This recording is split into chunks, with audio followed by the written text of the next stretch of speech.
నమస్కారం. కరోనా ఉరవడి ఇంకా కొనసాగుతూనే ఉంది. నిజానికి కరోనా విషయంలో అవగాహన కంటే భయాందోళనలే ఇవాళ మన దగ్గర ఎక్కువగా కనిపిస్తున్నాయి. ఈ నేపథ్యంలో కరోనా విషయంలో భయం తెచ్చిపెట్టే ఇక్కట్ల గురించిన ప్రత్యేక కథనంతో మీ ముందుకొస్తోంది నేటి సుఖీభవ. కరోనా వైరస్ ప్రపంచాన్ని ఎలా చుట్టబెట్టిందో అలాగే వైరస్ గురించి లెక్కలేనంత సమాచారం కూడా ప్రపంచాన్ని చుట్టబెట్టింది. కోవిడ్ గురించిన సమాచారం అయితే ఉంది కానీ మనలో చాలా మందికి ఇంకా సరైన అవగాహన మాత్రం లేదనే చెప్పాలి. సరైన అవగాహన లేనప్పుడు అది అనవసర గందరగోళానికి, భయానికి దారితీసే ప్రమాదం ఉంటుంది. ప్రస్తుతం జరుగుతున్నది అదే. కరోనా పాజిటివ్ అని తెలియగానే చాలామంది విపరీతంగా భయపడిపోతున్నారు.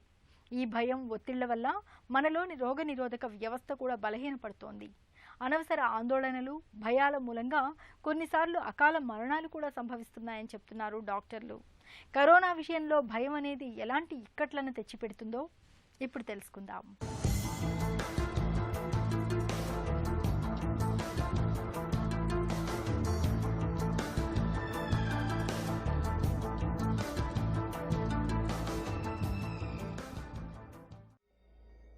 ప్లేగు, మశూచి, కలరా, సార్స్, స్వైన్ ఫ్లూ, నిఫా ఇలా మానవ పరిణామ క్రమంలో ఎన్నో సూక్ష్మజీవులు ఎప్పటికప్పుడు విరుచుకుపడుతూనే ఉన్నాయి.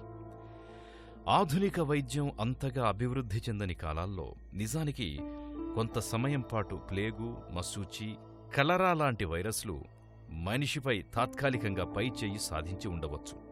అయితే చైతన్యం కలిగిన మనిషి ఎప్పటికప్పుడు వైద్యం సాయంతో మందులు, వ్యాక్సిన్లు కనిపెడుతూ వాటిని నియంత్రించేందుకు ప్రయత్నిస్తూనే ఉన్నాడు. ఆ విషయంలో సఫలీకృతుడవుతున్నాడు కూడా. చాలా అనారోగ్య మహమ్మారులను ఈ భూమి మీద నుండే నామరూపాలు లేకుండా తరిమేశాడు మనిషి. ఇప్పుడు కరోనా మహమ్మారి వంతు వచ్చింది. కొంతకాలం తరువాత కరోనా మీద కూడా విజయం సాధించే తరుణం ఎలాగూ ఆసన్నమవుతుంది. కానీ అప్పటిదాకా అవగాహనతో జాగ్రత్తగా మసులుకోవడం అవసరం. కోవిడ్-19 వ్యాధికి సంబంధించి మనము ఒక సమాజంలాగా చాలా కీలకమైనటువంటి దశలో ఉన్నాం. వర్షాకాల ప్రారంభం నుంచి అలానే అన్లాక్ విడిచిపెట్టిన దగ్గర నుంచి కూడా కమ్యూనిటీ ట్రాన్స్మిషన్ ఫేజ్ స్టార్ట్ అయ్యి కేసెస్ అనేవి ఇబ్బుడిముబ్బుడిగా వస్తున్నాయి. అంటే ప్రస్తుత దశలో ఇంట్లో నుంచి ఒకళ్ళు ఇద్దరు అంటే లేదా ఒక కాలనీ నుంచి ఒకళ్ళిద్దరు కాకుండా ప్రతి ఇంట్లో నుంచి ఒకళ్ళిద్దరు, ఇప్పుడు ప్రతి ఇంట్లో 5, 6, 9 మంది, 10 మంది ఇన్ఫెక్ట్ అవుతున్నటువంటి దశలో మనం ఉన్నాం. అప్రమత్తతకి, భయానికి తేడా ఏంటి? లేదా జాగ్రత్తగా ఉండడానికి, అతిగా భయపడడానికి తేడా ఏంటి? ధైర్యంగా ఉంటే లాభం ఏంటి అన్న విషయం గురించి మనం స్థూలంగా ఆలోచిద్దాం. కోవిడ్-19 వ్యాధికి సంబంధించి మనము ఒక సమాజంలాగా చాలా కీలకమైనటువంటి దశలో ఉన్నాం. దీనికి అనేక కారణాలు ఉన్నాయి. అంటే ఇంతగా కేసు లోడ్ మనకి రావడానికి అనేక కారణాలు ఉన్నాయి. ఒకటి, ఈ వైరస్కి ట్రాన్స్మిసిబిలిటీ అనేది చాలా ఎక్కువ, R0 అంటాం. సో ఒకళ్ళ నుంచి ఒకళ్ళకి చాలా ఫాస్ట్గా ఇది వ్యాపించగలిగినటువంటి గుణం కలిగి ఉంది. ఇంతకుముందు మనం చూసినటువంటి H1N1 వీటికన్నా కూడా దీనికి ఈ గుణం ఎక్కువగా ఉంది.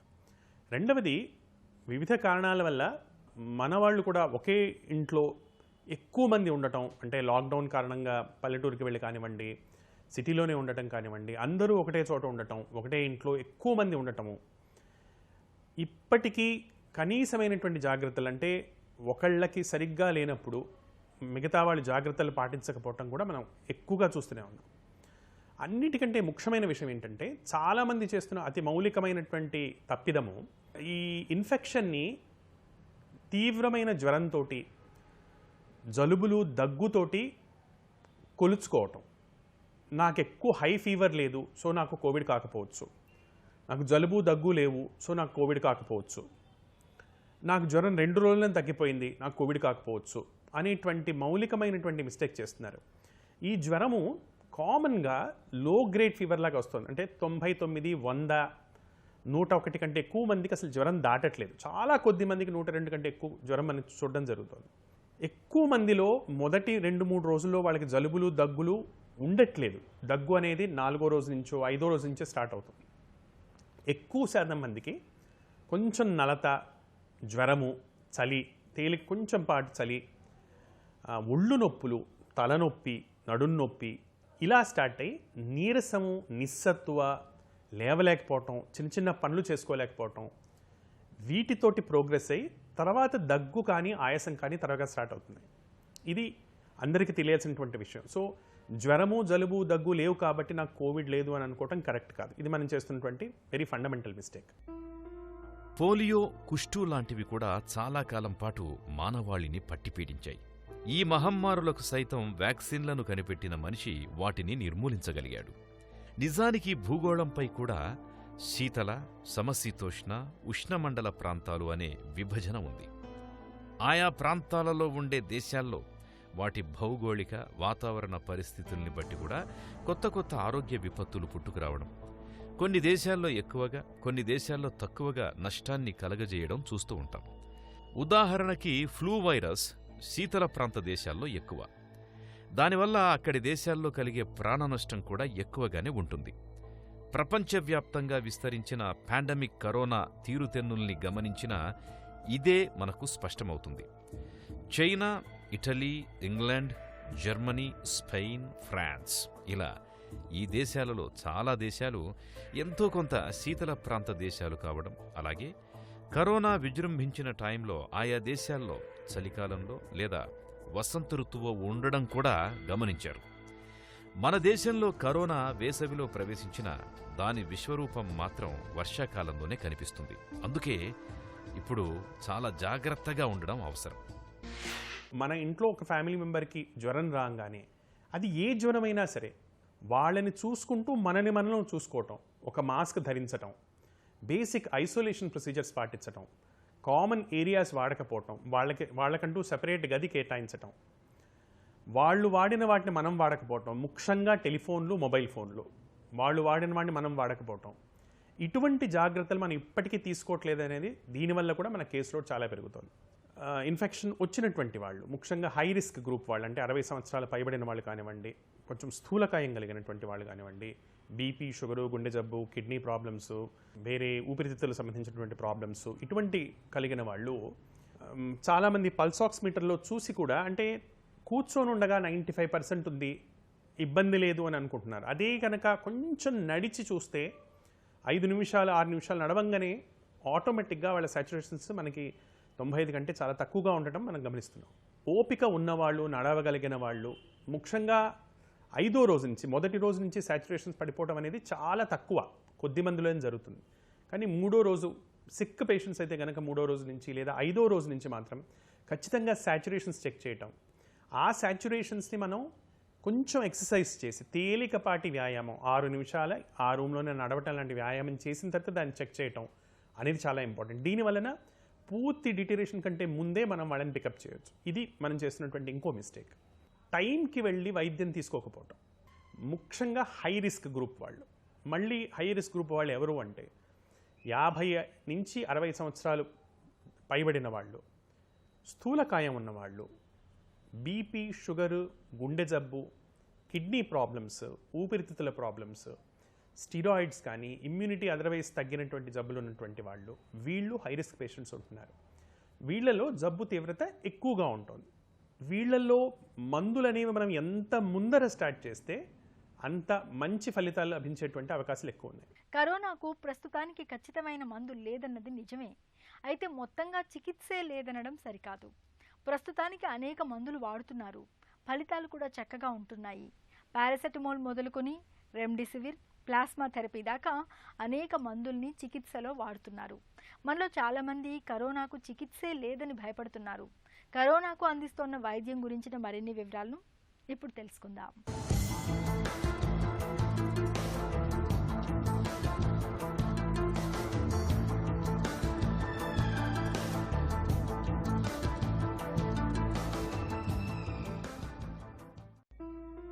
కరోనా ఆందోళనకి కారణమవుతున్న అంశాలను 2 రకాలుగా చూడాల్సి ఉంటుంది.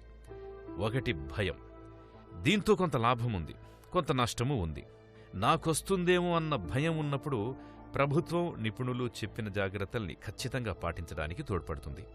ఇలా మేలు కూడా జరుగుతుంది. అదే భయం మితిమీరితే ఆందోళనకి దారితీస్తుంది.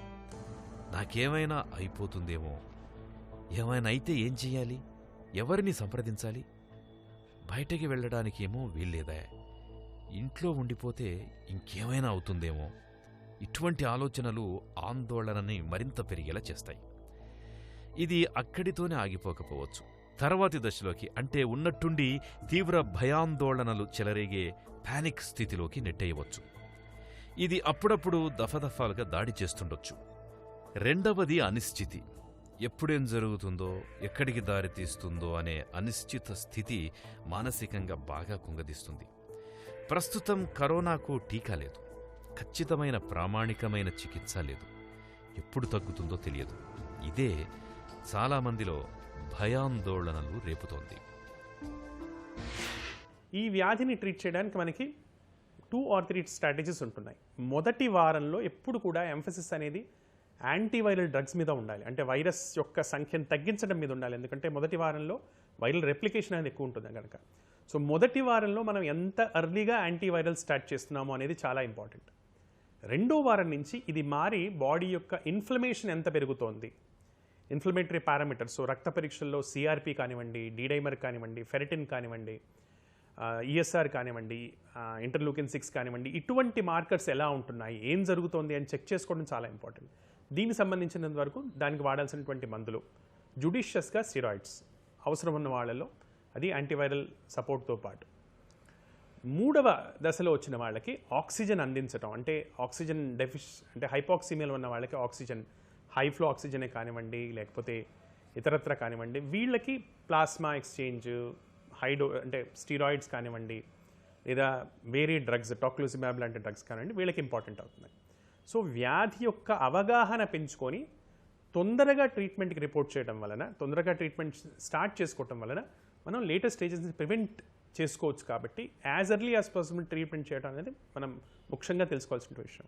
ఈ మౌలికమైన అవగాహన లేకుండా చాలామంది చేస్తున్నటువంటి ముఖ్యమైన మిస్టేక్ ఏంటంటే, జబ్బు గురించి భయపడి, అతిగా భయపడి, జబ్బు వచ్చిందేమో అన్న అనుమానాలతో ఆత్మహత్యలు చేసుకునే వాళ్ళు ఉంటే, జబ్బు వచ్చిన తర్వాత ఇక నేను చేయగలిగింది లేదు, నేను వెళ్ళను, హాస్పిటల్కి వెళ్తే నాకేమవుతుందేమో, టెస్ట్ చేయించుకుంటే నాకు జబ్బు వస్తుందేమో అని వెళ్లకుండా ఉండేవాళ్ళు చాలామంది ఉండి, డయాగ్నోసిస్ లేట్గా చేసుకొని మందులు వాడకుండా అనవసరంగా వాళ్ళ ప్రాణాల మీదకి వాళ్ళు దీన్ని కాంప్లికేట్ చేసుకుంటున్నారు. సో భయం వలన అనేక రకాలుగా ఎక్కువ మంది భయపడుతున్నారు. మనం చిన్నప్పటి నుంచి వినే విషయం ఏంటంటే, ఆర్ మనం నార్మల్గా కూడా తెలుసుకున్న విషయం ఏంటంటే, భారతదేశంలో విషం కలిగినటువంటి సర్పాలు ఓన్లీ 3 లేదా 4 ఉంటాయి. ఎక్కువగా పాములు విషం లేని పాములు. కానీ చాలామంది విషం లేని పాము కాటు ద్వారా కూడా చనిపోవడం మనం చూస్తుంటాం. దీనికి కారణం ఏంటంటే, పాము కరిచింది అన్న భయంతో ఎక్కువ మంది చనిపోతారు, పాము యొక్క కాటు వల్ల కన్నా కూడా. కోవిడ్ విషయంలో కూడా ఇదే చాలాసార్లు జరుగుతుంది. అంటే అయ్యో నాకు కోవిడ్ వచ్చేసిందేమో, ఇదేదో పెద్ద జబ్బు, దీనికి ట్రీట్మెంట్ లేదు అన్నటువంటి కాన్సెప్ట్ని తీసుకొని చాలామంది భయపడి, భయం వలన వాళ్ళ ఆరోగ్యాన్ని వాళ్ళు నాశనం చేసుకుంటున్నారు. జీవితం అనుభవాలు, సంఘటనల ప్రవాహం. ఒక్కదాంతో ఆగిపోయేది కాదు జీవితం. కరోనా సైతం అలాంటిదే. ఇది ఒక రోజుతో పోయేది కాదు. ఇలాంటి భరోసాను మనకు మనమే కల్పించుకోవడం ఎంతైనా అవసరం. నిజాలు తెలుసుకోండి. ప్రస్తుత పరిస్థితుల్లో స్పష్టమైన, పారదర్శకమైన సమాచారం చాలా ముఖ్యం. లేకపోతే తీవ్ర అనర్థాలకు దారితీస్తుంది. సామాజిక మాధ్యమాల్లో ఎవరికి ఏది దోస్తే అది పంపించడం చూస్తూనే ఉన్నాం. ఇలాంటి అరాకొర విషయాలు, అవాస్తవాలతో భయాందోళనలు మరింత పెరుగుతాయి. కాబట్టి వదంతులను నమ్మకుండా నిజమేమిటో తెలుసుకునే ప్రయత్నం చేయాలి. విశ్వసనీయమైన సంస్థలందించే సమాచారాన్నే పరిగణనలోకి తీసుకోవాలి. 100% మందిలో సమస్య మామూలుగానే తగ్గిపోతుందని, కొందరిలో పూర్తిగా నయమైపోతుందని, కొందరిలోనే ఇది ప్రాణాంతకంగా పరిణమిస్తోంది అన్న సంగతిని గుర్తించగలిగితే ఆందోళన దానంతటదే తగ్గుతుంది. భయం వలన మన హెల్త్ అనేది అనేక రకాలుగా ఇబ్బందికి గురవుతుంది. ఒకటి, మెయిన్గా ఈ హై రిస్క్ గ్రూప్ వాళ్ళకి భయం వలన హార్ట్ రేట్స్ పెరిగి, క్యాటకోలమిన్ స్టామ్ పెరిగి, బీపీ పెరిగి, హార్ట్ మీద ఎక్కువ ఒత్తిడి పడటం, బాడీ ఇమ్యూనిటీ తగ్గిపోవటం, బాడీ రెస్పాండ్ అయ్యే విధానం మారటం మనం చాలా కామన్గా చూస్తున్నాం. భయం వలన తొందరపాటు డెసిషన్స్, రాంగ్ డెసిషన్స్ తీసుకోవడం కూడా మనం ఎక్కువగా చూస్తున్నాం. అందువలన భయంతో కాకుండా ప్రాపర్ అవగాహనతోటి, అప్రమత్తతోటి మనం ఉండగలిగితే కనుక ఇది ప్రూవ్ అయిన మెడిసిన్స్ లేని జబ్బు కావచ్చు, కానీ ఇది ట్రీట్మెంట్ లేని జబ్బు మాత్రం కాదు. ఈ రెండిటికి చాలా తేడా ఉంది. దీనికి ప్రూవెన్ క్యూర్ లేదు అంటే ఫలానా మందు ఇవ్వటం వలన ఎట్టి పరిస్థితుల్లోనూ ఆ వర్మ్ని చంపే లేదా ఆ వైరస్ని చంపేటువంటి మందు లేదు అని దాని అర్థం తప్పించి జబ్బుకి ట్రీట్మెంటే లేదు అన్నది మాత్రం పూర్తిగా అబద్ధం. ఎందుకంటే జబ్బుకి రకరకాలైన ట్రీట్మెంట్స్ నడుస్తున్నాయి. ఇప్పుడు దీనికి ఎక్స్పెరిమెంటల్ స్టేజ్లో ఉన్నటువంటి మందులే కానివ్వండి, ఫావిపిరవిర్ కానివ్వండి, రెమెడెసివిర్ లాంటి మందులు కానివ్వండి, అలానే ప్లాస్మా థెరపీస్ కానివ్వండి, లేకపోతే మోనోక్లోనల్ యాంటీబాడీస్ కానివ్వండి, ఇలా రకరకాల ట్రీట్మెంట్స్ దీనికి ఉన్నాయి. హై ఫ్లో ఆక్సిజన్స్ కానివ్వండి. సో దీనికి అనేక రకమైన ట్రీట్మెంట్స్ ఉండటం వలన అందరికీ తెలియాల్సినటువంటి విషయం ఏంటంటే గత నెల రోజుల నుంచి అవుట్కమ్స్ అనేవి చాలా బాగుంటున్నాయి. అంటే మోడరేట్ కోవిడ్తో అడ్మిట్ అయినటువంటి వాళ్ళు 70 నుంచి 80% మంది 3 నుంచి 5 రోజుల్లో కోలుకొని హాస్పిటల్ నుంచి డిశ్చార్జ్ చేయడం జరుగుతోంది ఇప్పుడు కొత్తగా వచ్చినటువంటి అవగాహన వలన. ఒత్తిడి, ఆందోళనలో ఉన్నప్పుడు సహజంగానే మనకు శ్వాస సరిగా ఆడదు, మాట తడబడుతుంది, ఆలోచనలు స్పష్టంగా ఉండవు. కరోనా విషయంలో ఎదురయ్యే అనవసర భయాలు, ఆందోళనలు మనలో నెగటివ్ హార్మోన్లను ప్రేరేపిస్తాయి, రోగనిరోధక వ్యవస్థను గందరగోళం చేస్తాయి. ఇలాంటప్పుడే మనలో మరిన్ని ఆరోగ్య సమస్యలు తలెత్తుతుంటాయి. కరోనా విషయంలో భయం ఎలా శత్రువులా పరిణమిస్తుందో ఇప్పుడు తెలుసుకుందాం.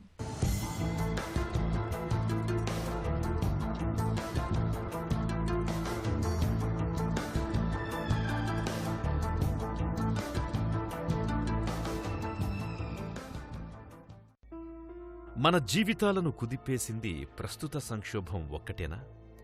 ఇంతకుముందు ఇలాంటి విపత్కర పరిణామాలు ఎన్నెదుర్కోలేదు. ఆత్మీయుల మరణం కావచ్చు, కోరుకున్న ఉద్యోగం దొరకకపోవడం కావచ్చు, ఉన్నట్టుండి ఉద్యోగం పోవడం కావచ్చు, ఇలా ఏదో ఒక అనూహ్య పరిణామాన్ని చూసిన వాళ్ళని. అవి ఎల్లకాలం అలాగే ఉండిపోయాయా? అప్పటికప్పుడు భావోద్వేగాలకు గురి కావడం, అంతా అయిపోయింది అనుకుంటున్న తరుణాలు కాలగతిలో కలిసిపోవటం, మామూలు మనిషి కావడం, మన పనుల్లో మనం మునిగిపోవడం చూస్తున్నదే. కోవిడ్-19 రోజులు కూడా అలాగే గడిచిపోతాయి. కాకపోతే ఏం చెయ్యాలి, ఏం చెయ్యకూడదు అనేవి తెలుసుకొని మనం మసులుకోవాలి. అప్రమత్తంగా ఉండడం ఎంత అవసరమో, అతిగా భయపడకపోవడం, నిమ్మకు నీరెత్తినట్టు పట్టించుకోకుండా ఉండకపోవడం కూడా అంతే అవసరం. జ్వరం ఉండి ఆకలి లేనప్పుడు వాళ్ళకి అప్పుడు హై ఫ్యాట్ డైట్ ట్రై చేయకుండా, అంటే అప్పుడు నాన్ వెజ్ కానివ్వండి, అప్పుడు కోడిగుడ్డు కానివ్వండి, అప్పుడు డ్రై ఫ్రూట్స్ కానివ్వండి, ఇలాంటివి కాకుండా సింపుల్ తేలిగ్గా అరిగే ఆహారం ఇవ్వటము, వాళ్ళ ఆకలిని బట్టి వాళ్ళ అరుగుదలని బట్టి ఆహారం ఇవ్వటం అనేది కూడా చాలా ఇంపార్టెంట్.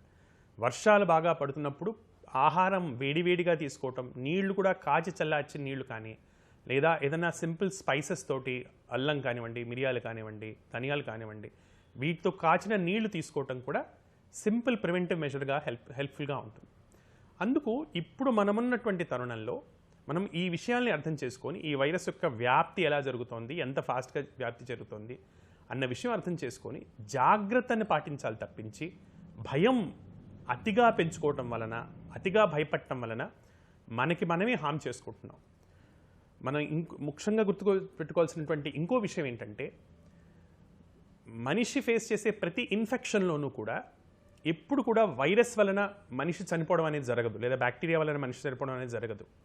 మన బాడీ యొక్క ఇమ్యూన్ సిస్టమ్ సరిగ్గా రెస్పాండ్ కానప్పుడు మాత్రమే మనిషికి ఇన్ఫెక్షన్ వలన చావు అనేది కలుగుతుంది. అండ్ మన ఇమ్యూనిటీని కంట్రోల్ చేసే వాటిలో మన మనస్సు, మన మానసిక స్థితి చాలా చాలా ఇంపార్టెంట్ విషయాలు. సో ఆశావహ దృక్పథంతో, పాజిటివిటీతోటి ఉండటము, నెగటివ్ ఎమోషన్స్ని, యాంగ్జైటీ కానివ్వండి, ఇటువంటి ఎమోషన్స్ని మన దగ్గరికి రానివ్వకపోవటము, సరైన అవగాహన ద్వారా ప్రివెంటివ్ మెజర్స్ సరిగ్గా తీసుకోవటము, సోషల్ ఈవెంట్స్, ఒకే ఇంట్లో ఎక్కువ మంది ఉండటము, జ్వరం వచ్చినా మాస్కులు కట్టుకోకపోవటము, అందరూ కలిసి ఒకటే చోట ఉండటము, ఇలాంటి విషయాలు మనం మానుకుంటే కనుక రాబోయే 1 or 1.5 monthsలో మనం కోవిడ్ యొక్క డౌన్ స్లైడ్ కూడా మనం ఖచ్చితంగా చూస్తాం.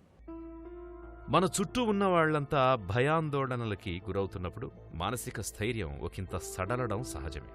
అలాగని అధైర్యపడడము తగదు. తగు జాగ్రత్తలు తీసుకుంటే మనోనిబ్బరం కోల్పోకుండా చూసుకోవచ్చు. మనం కర్ర పట్టుకుని భయాల్ని పూర్తిగా తరమలేకపోవచ్చు, కానీ మనసును కుదురుగా ప్రశాంతంగా ఉండే మార్గాలను వెతుక్కోవచ్చు.